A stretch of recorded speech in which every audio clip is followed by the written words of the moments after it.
Against Veneration. Ye venerate me, but what if your veneration should someday collapse? Take heed lest a statue crush you. Ye say ye believe in Zarathustra? But of what account is Zarathustra? Ye are my believers, but of what account are all believers? Friedrich Nietzsche, thus spoke Zarathustra. I have close friends who venerate Adam Smith, John Rawls, Friedrich Hayek, James Buchanan, John Maynard Keynes, Ayn Rand, John Stuart Mill, Ludwig von Mises, Paul Samuelson, Deirdre McCloskey, Eleanor Ostrom, Hannah Arendt, Alexis de Tocqueville, David Hume, Murray Rothbard, Paul Krugman, or Thomas Jefferson. Venerate. I choose the word with care. Venerates X means far more than admires X's intellectual achievements. It means rather than you, A, ascribe superlative and wide-ranging intellectual insight to X, and B, energetically lobby to get X ample credit for their supposedly remarkable intellectual contributions.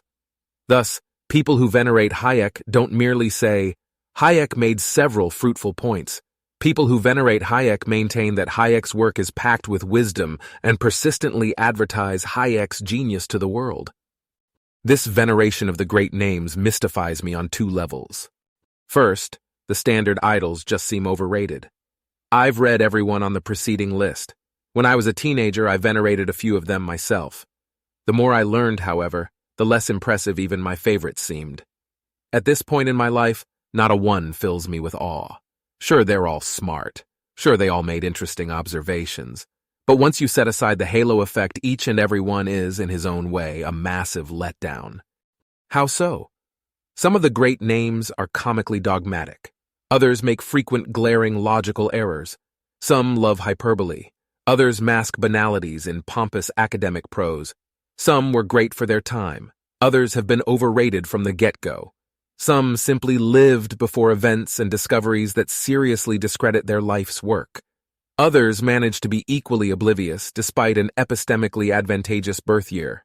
Call me hard to please, but after a thorough read, I don't see why any of the canonical intellectual idols deserve my veneration, or anyone's.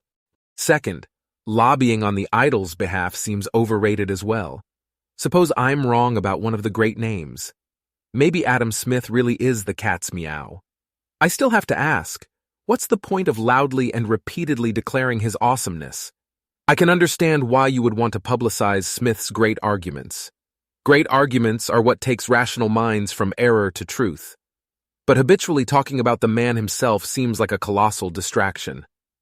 I guess you could claim that today's Adam Smith worship motivates the Smiths of the future. Oh, promising grad student, if you become as great as Smith was, one day you too will have acolytes who devote their careers to singing your praises. But it's hard to believe that this has more than a tiny effect on current thinkers' intellectual effort. Indeed, if history's great names get too much praise, it's easy to imagine current thinkers reducing their effort in abject frustration. You'll never match the glorious achievements of Adam Smith, so why bother? Many will assume that I'm trying to smash existing idols to clear the way for my personal favorites. There's a kernel of truth here. When I hear superlative and wide-ranging intellectual insight, the people who come to my mind are none of the great names, but Phil Tetlock and Mike Huemer. Yet in all candor, I don't venerate them either. Venerate the living? That's cultish. Kidding aside, I'm confident Tetlock and Huemer are glad not to be venerated. Truly great thinkers cherish meritocratic intellectual exchange, not odes to their own greatness. But, you may ask, where's the harm in veneration? Above all else, veneration taxes the search for truth. Once you idolize a thinker, it's hard to calmly weigh his arguments. Perverse nepotism sets in. Take heed lest a statue crush you. Don't believe me? Imagine if I randomly inserted some trite words into the works of whatever thinker you most venerate. Wouldn't you be sorely tempted, by hook or by crook, to spin my forgery as yet another expression of your idol's genius? Finally, you could insist. Veneration may be objectively silly, but it brings meaning to many lives. A tempting plea, but what of the opportunity cost?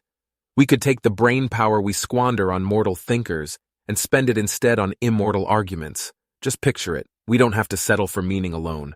We can have truth as well. November 8, 2018.